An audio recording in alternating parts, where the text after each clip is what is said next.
Please welcome Anne-Marie Burgoyne, Managing Director of Philanthropy, Emerson Collective, and Jason Wang, Founder and Chief Executive Officer, FreeWorld.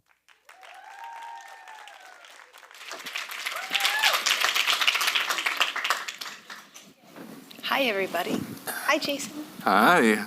So, little known fact, Jason's first day back from family leave.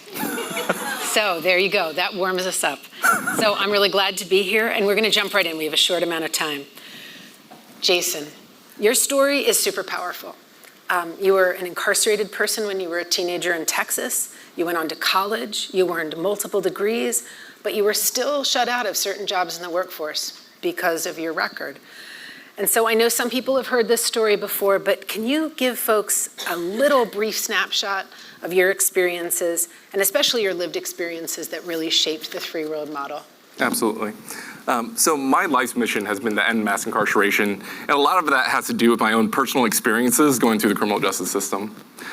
Like many other people who have been incarcerated before, my childhood experience was filled with poverty, trauma, and abuse. At the age of 13, I joined a gang because the gang represented the family that I didn't have at home. And at the age of 15, I made some terrible decisions. I committed a first-degree felony, aggravated robbery, and was sent to a Texas prison system for 12 years. I was lucky enough to get out early. I earned a full scholarship and 2 master's degrees, but even with 2 master's degrees, companies wouldn't hire me due to my criminal record. And at my lowest points, I even considered committing crime again, just to be able to put food on the table. And it was in that moment that I realized that if I was going through this experience, it's likely that the 70 to 100 million other American adults who have a criminal record are likely going through the same experience as well. And so that became the birth of FreeWorld, which aims to make reentry as easy as a click of a button.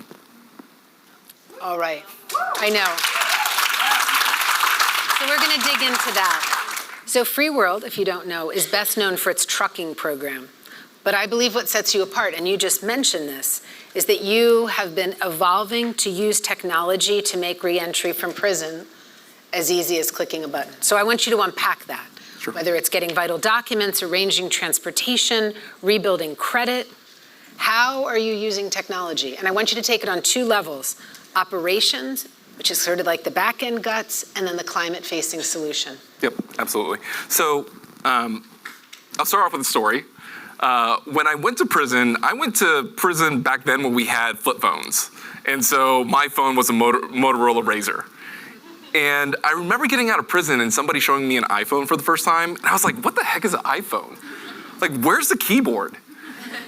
And that's just a small illustration of how quickly the world evolves over time. And for somebody who might have been incarcerated for 10 years, 15 years, 20 years, the things that you normally did before you were incarcerated are now dramatically different. And so we think about technology really in 2 different realms. The first thing is for the person that we ultimately serve. And so we're creating a reentry operating system that takes a very scary and challenging reintegration experience and simplifies it with a focus on trying to get services to individuals as quickly as possible. Because the first 6 months after somebody is released is the most critical time that they need the most amount of support. And then the second thing is kind of like a FreeWorld operating system where we custom built this platform that essentially automates all of our programs and services with the goal of being able to deliver a high quality, consistent service at higher scale that gets cheaper as we get bigger. And let's unpack that a little bit more. If you are the person that comes to being supported and served, what does that experience look like? Yeah, so I'll give you an example. So a job search is a job in and of itself. And when you've been incarcerated for quite some time, you haven't had practice putting together a resume or talking to an employer about, this is what I did when I was younger, this is what I learned from the experience, and this is who I am today. And so we're leveraging AI today, where a student can upload a picture of themselves and it creates an AI-generated professional headshot, so that way they can put that on LinkedIn. It's also an interview bot, so that way you can have unlimited practice sessions anytime you want and talk to our AI and practice the interview skills that will eventually land you a job. And that gets better over time as our technology begins to learn about that individual. So it's both better for the individual and better for the group of individuals. That's right. That's right. Super interesting. So one of the things that I think has been powerful about your work is it kind of is in a node and then it builds its way out. And sometimes that's state partners, sometimes it's city partners. You work in a lot of actually really big states, both highly populated states and states that have really big carceral populations. For folks who are curious, that includes places like Texas, Colorado, California, Iowa, New Jersey. And your goal is actually to reach 48 states by 2030, which, by the way, is very soon. So as you work closely with governors, as you work closely with local partners, what does that look like? Can you storytell around success? And what is that panning out to be for you? Yeah. So over the past 4 years, we've now served 22,000 returning citizens all over the country. Can you stop for a sec? Sure. 22,000 returning citizens. One person at a time. So we're incredibly proud of that work, but the thing that we're curious about is how do you get to your first 100,000? And so what we started to think about is how do we build a scalable program based on sustainable revenue? And so we're starting to integrate our program technology into the national workforce system. And this is where I have to give Colorado its props. Like, not only do they have great skiing, but they have a really innovative government structure that has allowed us to create a platform and a process that I think is a gold standard for the entire nation. And so really, really appreciative and grateful for Colorado for their. So let's step back. If I'm a person coming into the process in Colorado, what does that look like? And how does it look different than in a place where there isn't the support like the support you can provide? Yeah, so I'll give you a quick snapshot into what it's like as an individual trying to apply for any of these government systems. And so you're an individual that is curious about getting trained to be a welder. Well, you will go to a government office. They will ask you to fill out 10 different forms. You will then have to come back several times to go to an orientation, to take all these different tests. And then about 6 months later, you'll probably get a no. It's just a really, really frustrating process. And so what we've been able to innovate on with the Workforce Board in Colorado is students who go through our program, we collect all the paperwork and go through all the steps on the client's behalf. So that way, they don't have to wait for anything. They just go through our program, they learn how to drive a truck, they go through our trucking school partner, we then equip them with a job, and all of that is funded by the government without the person ever needing to step into a government office. And so that happens within 30 days compared to what normally would take about 6 months. Which is really mind-blowing. So now maybe walk us through, as you go from city to city, as you go from state to state, how much of what you are taking on in each place is new, or how much of it is you're being responsive to what that place needs for you to be able to work with them? Yeah, so a lot of what we do is trying to be responsive to local government because the workforce system is this huge, complicated web of little kingdoms all around the United States that all operate a little bit differently. And so the way that we have developed our technology is to be modular to the local government. And so it builds in the most amount of flexibility that adheres to their process. And then as we continue working with them, we start to build the business case and the data for policy change. So that way more people can access government funding and government benefit programs that will ultimately lead to a better outcome. Can you unpack why trucking? Because the why trucking piece, the where you started piece, is interesting, because then we're going to jump off into where next. But the why trucking is a really important anchor for that. Yeah. So what was important to us is that our theory of change was that people who are in poverty have the highest probability of entering the criminal justice system and returning back to the system after incarceration. You can imagine that coming out with a criminal record, it feels like you're wearing invisible handcuffs for the rest of your life. And you have to disclose the worst thing that you've ever done in front of every employer, in front of every housing person, education. Like, you have to disclose the worst thing that you've done, even if it was 10 or 15 years ago. And so, I forgot where I was going with that.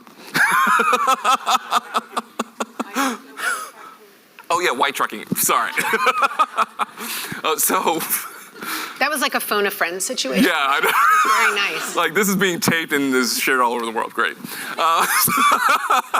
So the reason why we chose trucking is because it was an industry that was hungry for drivers. There's over 100,000 truck drivers that are needed on a yearly basis.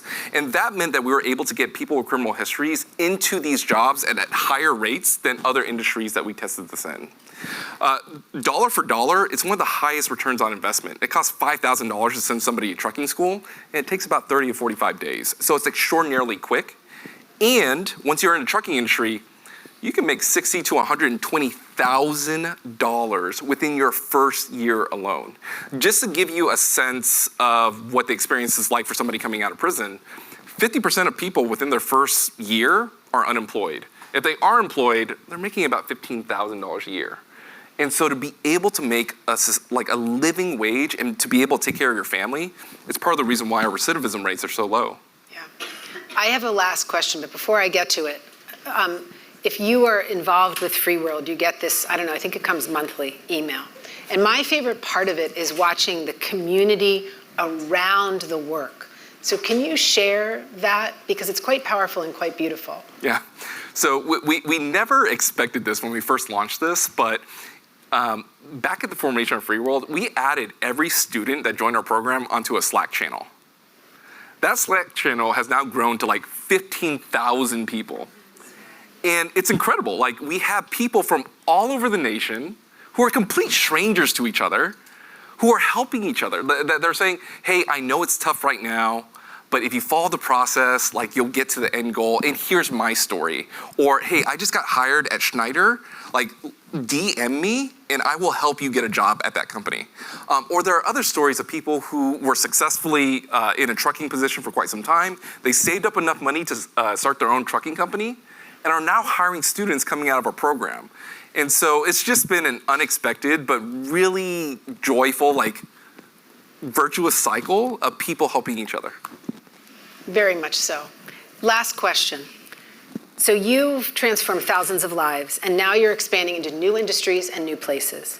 So what I want to ask you, so that you can share with all these good people here, is what sort of support FreeWorld needs to get to those new industries, to get to those new places, to help all those men and women who were so hungry to enter back into their communities in a way that allows them to sustain being people that provide for themselves and their families. Absolutely. So the first thing is that we're always looking for amazing talent. And so if you believe that second chances are possible, if you believe that you don't have to be forever known for the worst thing you've ever done, then I'd love to talk. The second thing is I would love thought partnership on what the sustainable revenue model for our organization could look like far into the future. You know, we've helped 22,000 people over the past 4 years. I'm curious about what the next 100,000 would look like, but it doesn't happen if we don't have a sustainable revenue model that allows us to scale up. And then the third thing is support MIT Solve. Hala is such an amazing leader.